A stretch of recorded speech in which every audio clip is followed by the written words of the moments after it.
I wanted to talk about cannabis spirituality, using cannabis to accelerate your enlightenment and conscious development. So enlightenment is about enhancing our physiology, and when we intake marijuana, we're altering our chemistry. Our chemistry is what gives us a subjective mood feel, right? The way that we feel is a subjective quantity of certain chemicals in our blood. So when we intake THC, we're altering this content. Our brain's going to adjust to that because it's always trying to get back to homeostasis, a flat level of relaxation where you're not doing too much and you can rest, right? You can repair and replenish all of these chemicals and structures in your body. So welcome in, everyone. We're talking about cannabis spirituality, how to use cannabis to accelerate your spiritual enlightenment, right? It's all about your dosage. It's all about your behavior, your practices, your subjective intuition, right? You're developing a relationship with this. No one can really dictate that for you because we do different things. You know, we're some people are more active, some people are less active, some people have mental illnesses.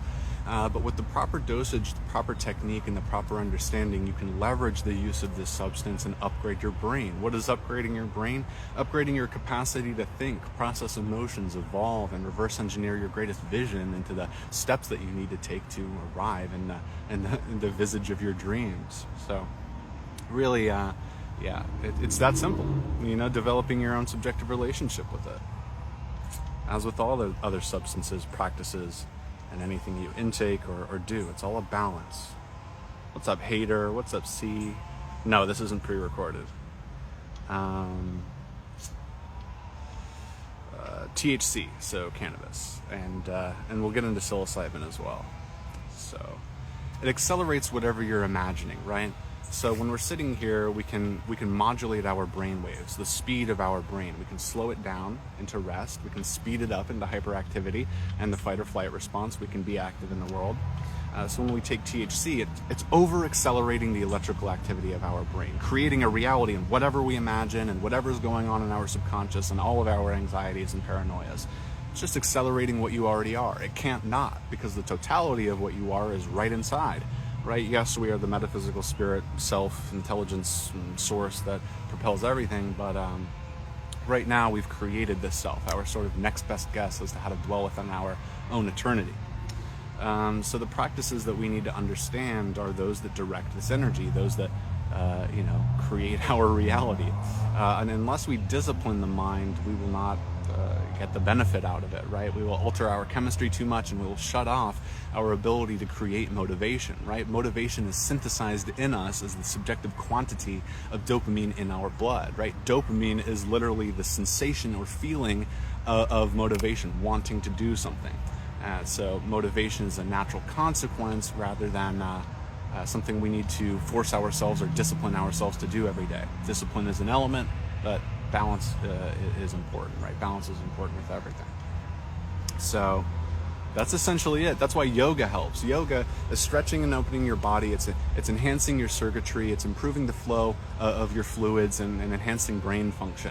That's spirituality, getting in touch with the spirit of things, enlivening the spirit within you to synthesize a more pleasant version of reality. That's what we're after, right?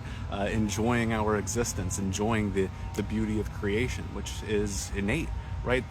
From the smallest thing that we can look at to the grandest, it's beautiful. And it's not an accident, right?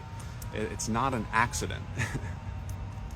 But in a way it is. In a way it's chaotic, as equally chaotic as it is ordered. Anyway, so what you want to pay attention with cannabis is your subjective sense of motivation, because when you get high, you're dumping all of your chemicals in your brain you're to get that high, right? It's a heightened experience. Your body can't really sustain that. It's going to deplete those chemicals and you're going to feel the laze, you're going to feel the brain fog, because what's creating your conscious experience is chemicals and electricity.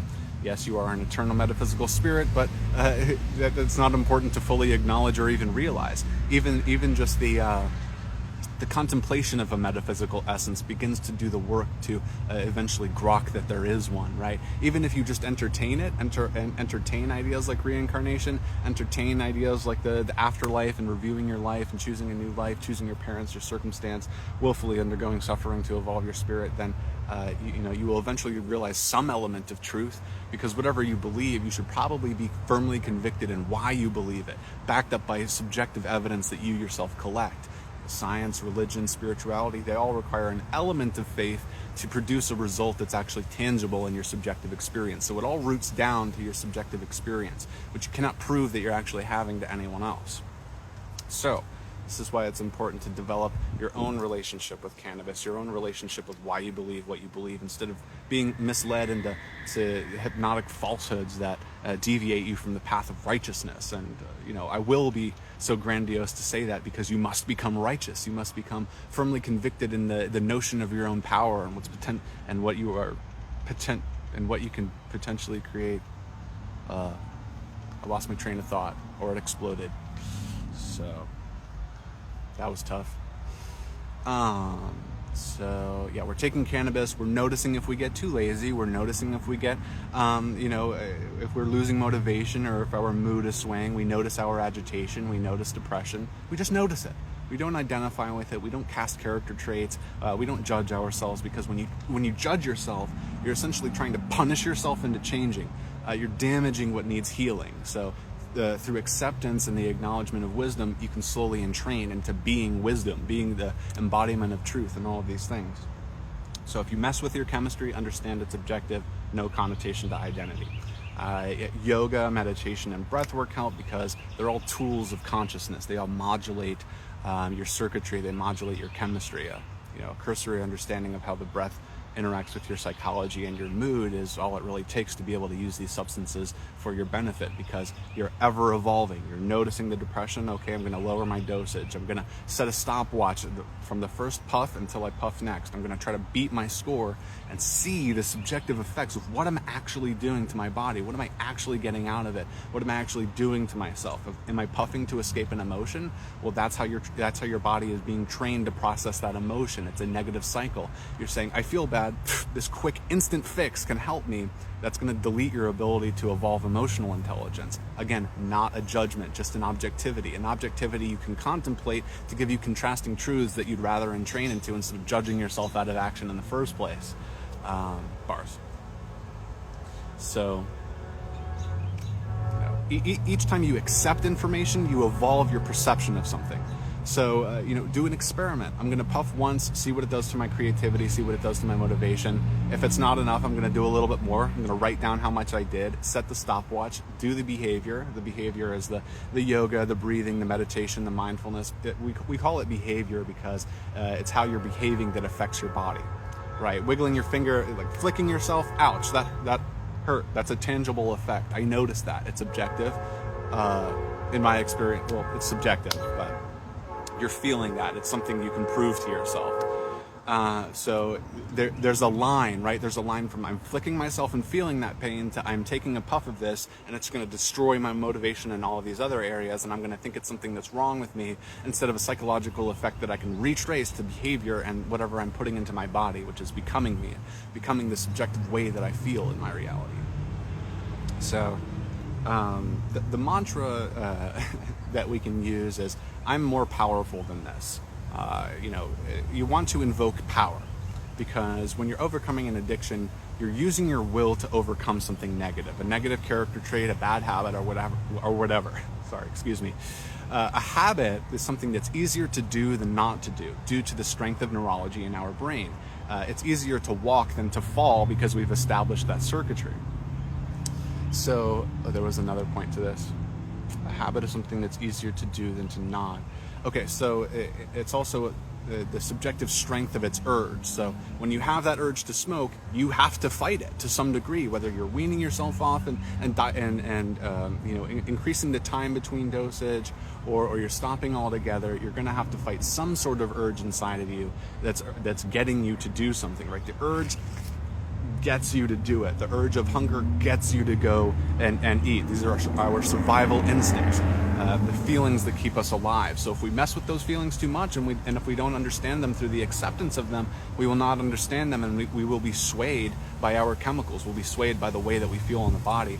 So with meditation and mindfulness and all this stuff, and really I want you to think of meditation as mental focus practice, or practicing the brain instead of like Om or chanting a mantra in your head or shutting off your brain, right? You're witnessing what the brain is doing, how it's modulating your behavior, how it's affecting your emotions, and then you're re-infrating right? Relogicizing the way that you navigate your life. It's the orientation that creates the urges that get you to get you to do something over and over again. It's the cycle of your behavior. It's the comfort zone. And unless you exert will, you will not extend beyond the comfort zone, right? You have to exert will to create something. And this is sacred. And I don't say the word lightly. I don't say it like as a joke. It literally is sacred. Your will is sacred. It's the one great gift that you have, an ability to do something, at least the ability to feel like you're doing something, right? I can do this. I can become fascinated. I can exert my will to do things, and so can everyone. We're all at the mercy of each other, and we're all at the mercy of ourselves. And if you think God is evil, well, he's both very good and very, I guess, evil, right? Evil backwards is live. So that's funny. It's just funny. I don't know what it really means, but we're allowed to suffer. We can't snap our fingers and cheat ourselves out of something, because that immediately removes the nuance. We know that we didn't actually accomplish something. So this is an experience of actually accomplishing things. We have to take care of this, right? The body is our temple, right? It's where our consciousness interacts with the 3D physical plane. And so using psychedelic substances or following a faith-based path, and this is where we'll start. So there's 3 yogas, right? There's more than that, but 3 yogas in Buddhism at least, right? Which is a way of life. Direct knowing, which is called jnana yoga. There's the faith-based path. I'm cultivating my faith in something higher, and I'm slowly becoming that. I'm slowly exhibiting virtue. Accepting the transience of all things increases the virtue of patience, my withstandment for the passage of time. It applies to all situations. That's why it's a virtue. And then there's the path of selfless service, surrendering your ego and just giving to the world, improving the nature of the universe. This is called karma yoga. The passion one, or the faith one, is called bhakti yoga. Bhakti means passion. So I'm not a Buddhist, but when we look at these things, we can make the inferences in our own world, and cherry pick what we want to just be a little bit more happy, right? It's increasing your potentiation for joy. So either you can know it for yourself, which requires meditation, mindfulness. You can experiment with psychedelics that are not necessary, and then faith, which is just pretending that you know and that it's all going to work out and becoming more virtuous, and then just selflessly serving washes away the bindings of the ego, because you're not expecting a result, you're just giving, which is touching into the essence of the generation of life, the unity of life. We have to give to each other. We are dependent on everything. We're dependent on trees to give us oxygen. We're dependent on water to create our chemicals. We're literally made out of the earth. So it's just apparent. It's apparent. And acceptance, it's also sort of a virtue, because whatever happens. If you don't accept it, you won't evolve. You won't accept the information into you. The circuitry of walking is made out of all of the times that you fell. Being able to say a word, it's made out of all your misattempts to construct that neurology, that neuromuscularology. No, that's not it. So, neurophysiology. So yeah, if you don't accept what's happening, you won't evolve. You'll stay stagnated, and that's why you get frustrated. And everything is an urge to signal you to something that is happening. Hunger, it's a subjective feeling that you can't prove that you're having, but you feel it, and it gets you to do something. Anyway, back on the healthy usage of cannabis and all of these things. It's your path. You either notice that it's working or it's not. You're either evolving or you're not. It's objective and extrinsic from identity. So, just today I had a little puff of a joint. It made my entire day better, objectively. Did I need it to succeed or write or create videos? No, I didn't need it. But it did help for me. For me, it helped. And, who are other people to say what helps you or what you need? This is another critical point to analyze. And yes, I meant to, never mind. It's another critical point to analyze, is that another person's opinion or assessment of you is a 1% assessment of the data as to why you are the way that you are. So it's not even, what just happened? It's jumping around. So get that out of your head, because it's modulating your behavior. Yeah, they're not even making a substantiated claim against you. You know, so figure it out for yourself. You just have to. That's where confidence is found. That's where the confidence in your reality and your ability to do something is. I'm holding it in my imagination something that I want to do. My brain is giving me whispers of wisdom to urge me to get to do something, and I'm noticing fear. I'm noticing resistance. And I'm noticing that, or I'm remembering that I'm on the spiritual path. Anything that's in my way, I'm going to try and overcome, no matter what, no matter how it makes me feel, no matter all of these things. And yes, it's a disciplined effort, but you don't get things so easily. You have to exert some sort of will. Yeah. So with these substances, they're very dangerous, but they're also incredibly helpful. Anyway, let's take to some comments here. What's up, Ray? D420, Bupendra, Sideshow Town. What's up, man? Amplifies. Yes, it amplifies whatever you're thinking about. Messes with your chemistry, so that's where behavior comes in. If you're messing with your chemistry, you need to understand where your subjective sense of motivation comes from, primarily. So that's why the cold shower is sort of a prime exhibition of spirituality. You're confronting your will. You're confronting your will and a scientific experiment that logically and scientifically will secrete dopamine and serotonin into your blood. Right? We know that it does that. We can look at that under a microscope. So you're confronting your will with something that you know should work, and then you're experiencing the effect. You're experiencing, oh, I feel a little bit better. I'm less cranky, or just any effect that you notice upgrades your entire understanding of your reality. And as you do this, you can infer things much more quickly. There's no emotions in the way, and you can just rapidly evolve. And yes, it's okay to be happy. Yes, it's okay to do whatever you need to be happy. And no one should be able to take that away from you. It's your subjective understanding of things that matters the most. So please follow your gut instinct. Yes, practice, knowledge, wisdom. The Baked Gallery, Danny. KS captures life. Frost walking or frost waking. I don't know what it said. It went away. Yeah, I just lock in before I tweak out. Absolutely. Gotta lock in. The real for Cami, or the for real Cami. Thank you, and I'm glad. Thoughts on Kundalini and chakra system being electromagnetic vortexes. I'd say the entertainment of the concept can help you on the path. I've felt some interesting things, but it's not something that I necessarily focus on. I mean, it is technically true that we do produce an electromagnetic field. Well, I guess it's just true. And that, right, energy comes in at the densest point, at the path of least resistance, right? The lightning bolt's going to go to our finger. I'm trying to think here. So, you are electrical. Your consciousness is happening at light speed. Your consciousness of your body.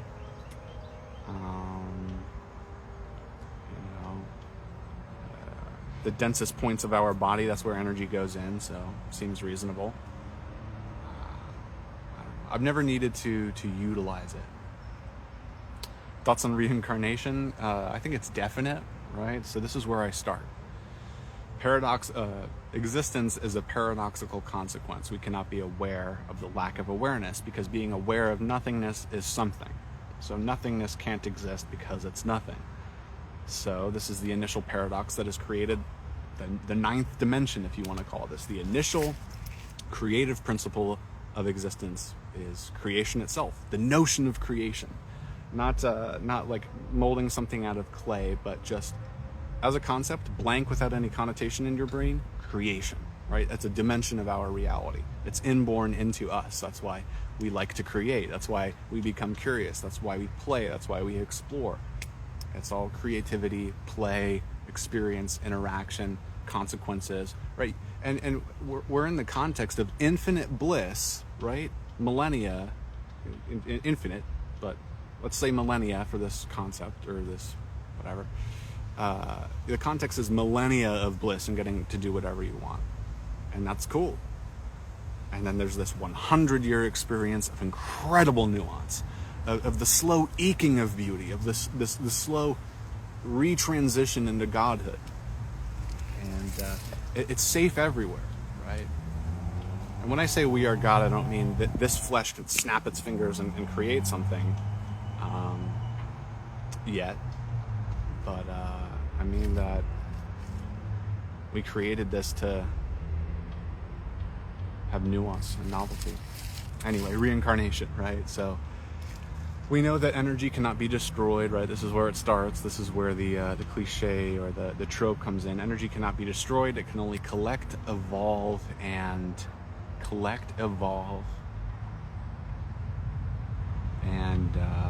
I guess become more dense. If anyone knows that one. So energy can only collect, evolve, and become more dense. We are made out of awareness, right? The substrate of reality is awareness, right? How we mentioned that creative principle, and like, is it an adage, right? If a tree falls in a forest, nobody's around to hear it. Did it really make a sound? Well, technically, it hit the ground and made sound waves, but there was no ear to hear it, right? This is where we start. So, we are the unit that makes everything real. It's a mirror. Reality is a mirror. So we're a collection of energy. We're at the mercy of our own consequences stemming back through eternity, right? Karma is a law of our universe. So this is a vessel of creation, of infinite intelligence. It's sort of a slowed down version of infinite intelligence. There's yogic knowledge on how the soul gets in the body. Right? Apparently it's somewhere around the third trimester, and it all sounds crazy. But again, I just think about these things. I say, okay, that was a science. For millennia, they tried shit out and wrote down whatever worked, right? A subjective science. And the smartest dude in the village, we just listened to him. He had what worked. It's mutually beneficial for our survival, you know? So yoga was the science of our consciousness. Yoga means union. There are paths of yoga, there are practices, there are demeanors and orientations that are an aim at the perfect channeling of the intelligence of the universe, whatever you want to call that, which is both the most serious thing ever and the funniest, because we all die. It doesn't really actually matter what happens. It's just for play. It's a play. That's what they call it. Within yoga. So there's some crazy cool stuff in yoga that you can research. I'm not heavily versed in it, about how the soul gets in the body in your mother's womb, and how you work with some sort of light beings to figure out what path is best for you in life, and things like that. So I don't believe in one God, an overarching personified God that like has an intimate touch in our lives and make things happen and stops things from happening. I believe that there are forces at be. Maybe your ancestors, maybe you liked hanging out with certain people, you're reincarnated again, right? The Dave Matthews Band, this was a group of souls who came into our world to create great music, right? And their creation resonates with truth. It brings us into truth. Thank you, Dave Matthews. So shit like that, even thinking about it helps me. It leavens the pressure of anything that can happen. Because you have forever to figure everything out, because there's an infinite amount of things to figure out, so it never stops. This is our best method to dwell within eternity. So the radical acceptance of this alleviates our anxieties and our stresses and the opinions of others. Okay, so the negative opinion of another person comes from a place, right? It comes from a place. And you don't have to accept it. You create your reality. You aren't the thoughts, right? The cliche, but it's in the applied science of that actually does the work. And anyway, we were talking about reincarnation, so that's essentially it. And the ethics get crazy. So what about the child suffering? and slaves. Where is this in reincarnation? This doesn't seem fair. I don't know who that was, and if I offended you, I'm greatly sorry. A slave might have been a murderer or a bad person, someone who made bad decisions and wants to atone.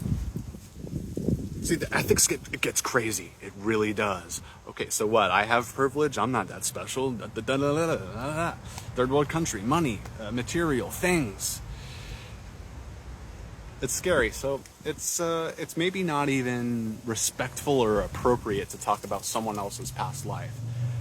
Because, if you just assume that somebody was a murderer in a past life, then, you're creating connotations as to why they're in their situation, and you don't know.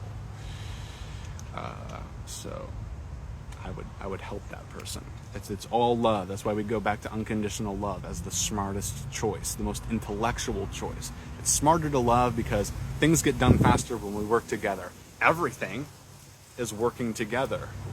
We need to do that as well.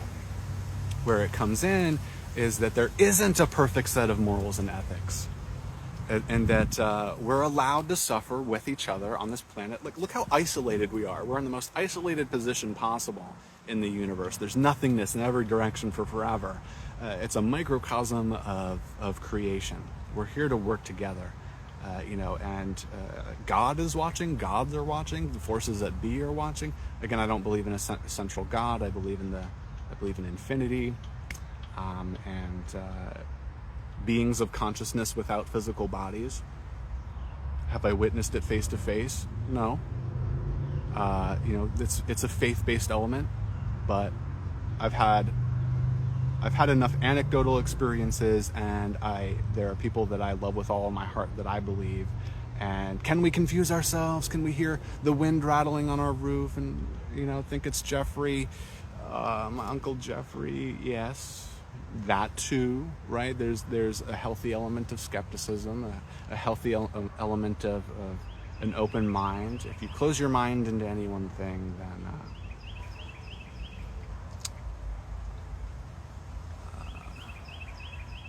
expanding. Yeah. So entertaining these concepts can help us grok truth, the truth of how things are, the objective reality.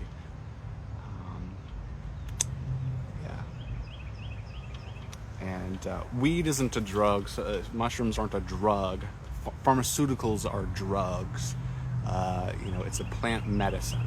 It's a medicine. It alters our consciousness. It gives us an experience of what it could be like if we did the meditation, the running, the creative skill development, the mind focus, instead of, making us a dull zombie. Sure, I'm not depressed, but I'm not anything. I can't be myself.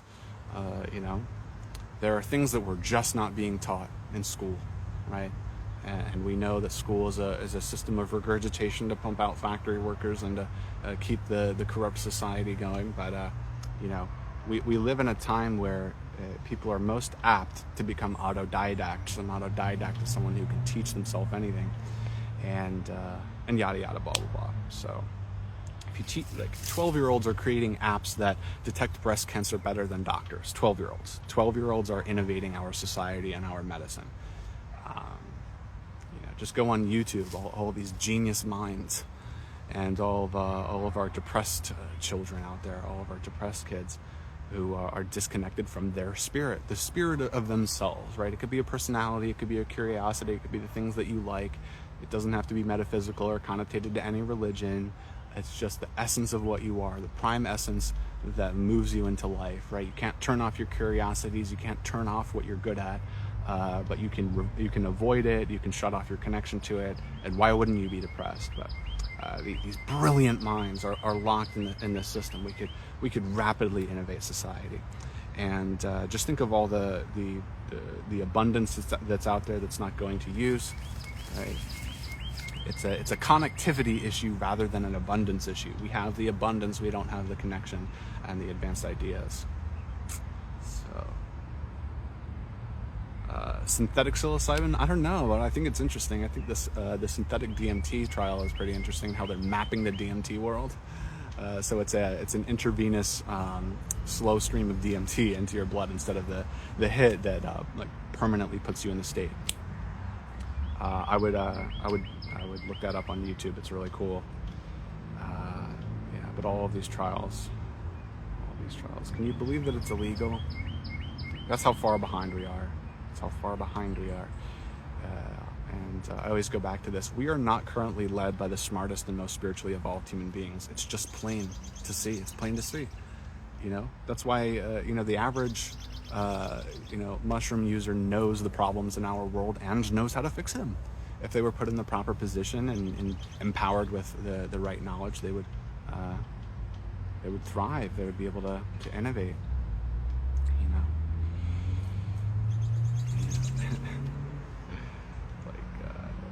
If you're thinking about your creative purpose and your meaning, realize that there's probably already a 12-year-old who's doing it just because they were in the thrill of play. They just thought they could do it, threw themselves at it, didn't give up, didn't talk themselves out of it, using other people's opinions echoing in their mind, right? Not as much data to work through to do something. So just look on YouTube, look for any example of someone who's similar to you and thriving, and just make that connection. And the only thing in your way is your own ability to confront the confines of your will and extend it through radical triumph.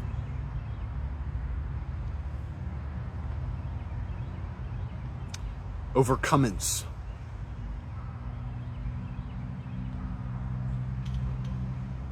Yeah. Yep. So you could lead the world. It's not so shocking, right?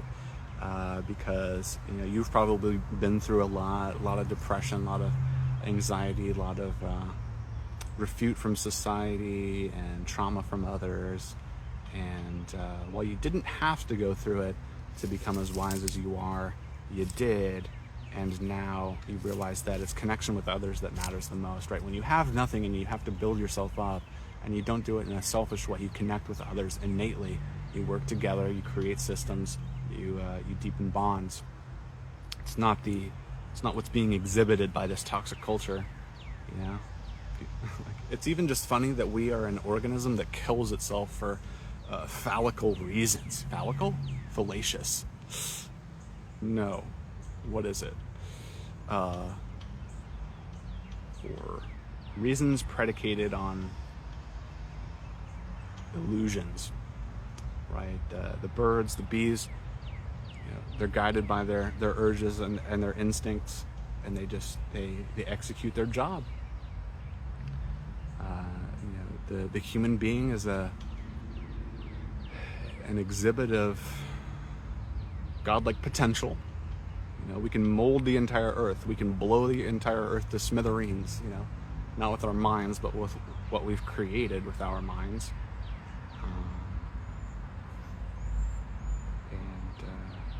Every other organism essentially works synergistically. So it's just sad. Why do I think? Well, it's an echo of control, right? So we're emerging from the animal kingdom. Let's start there. So literally from the biological connotation that me male biggest, me have strongest seed, me punch other male, me get woman, right? That's where we just came from. So what's dissolving is the patriarchy, right? The male dominated species and so on, and that comes through spirituality, a merging of divine and feminine to create a holy example of infinite creation. That's what we are. So what has happened is that power structure is still in place. Me want all resource. Me best monkey because me have everything.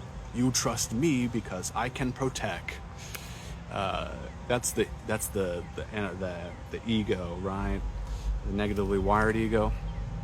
So we're seeing a slow transition out of that because the weapons of pain strengthen the swords of light. Or something else. You see what I mean, right? The more that we are oppressed, the stronger we become, the more stress that there is. It doesn't have to be like that. It shouldn't be like that. But we become stronger, and we will win because in the end, reality itself is a generative force. Right? We sleep for only a third of the time that we're alive. The 2/3 is creative and regenerative. So we're emerging from the animal kingdom. We're we're loosening the dominance of males, and we're seeing the value in both biological genders, or whatever you want to call that. And you know, like look at the president, or the past president.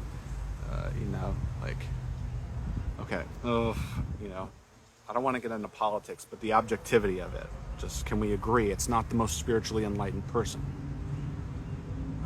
Or it's not a team of people, it's a puppet.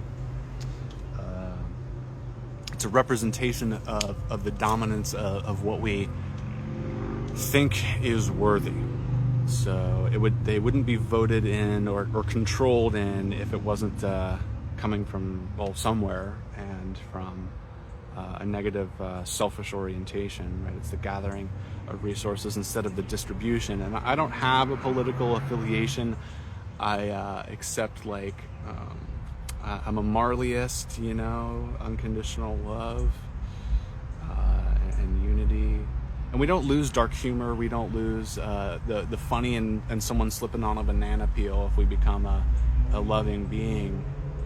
We don't, you know, it doesn't mean we should take it on both sides. It means, you know, we should fight back because, well, there's just so many ways to do things, you know. But I believe in necessary or defensive violence.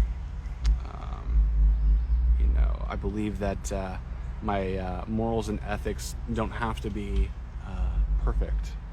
I believe that, yes, I'm better than a murderer. So there's a human being that I am just objectively better than because I'm not malicious. And it's okay to recognize this. It doesn't mean you're better at the soul felt level or deserve more or less love. It's just a matter of the circumstance. It's a matter of the circumstance. So.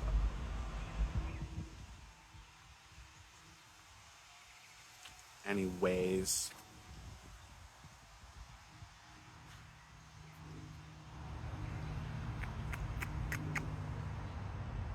So that's all I have to say. I'm very hungry and dehydrated, so I hope you enjoyed this to any degree. Thanks for hanging out. If I missed your comment, I'm greatly sorry. Sometimes, you know, it just helps me to stay in a flow and to not get overwhelmed. So I just want to give you the value. I just do, and I want to get to everyone. So anyway, bye guys. Bye Jen. Bye Kevin. Bye 3 a.m. Bye Squire. Frostwalking. You guys have been amazing. Abram, Rocky, Ian, Divine Structure. Awesome, Rocky. Thank you so much. Oh yeah, check out How to Upgrade Your Human. It's my book. It's available as a PDF and an ebook. You get them all. It's one package. And it goes over everything that I talk about, all the science that you could possibly want on enlightenment, both the ancient sciences of subjectivity and modern sciences of under the microscope objectivity, looking at the fine, what makes everything up. And the emergence of this gives you the experience of enlightenment. There are tools for consciousness like breath work, meditation, mindfulness, and psychedelics. And a healthy balance of all of these things increases your potentiation for happiness, potentiation for joyful moments, which is what we call the breadth of happiness. So, cheers, guys.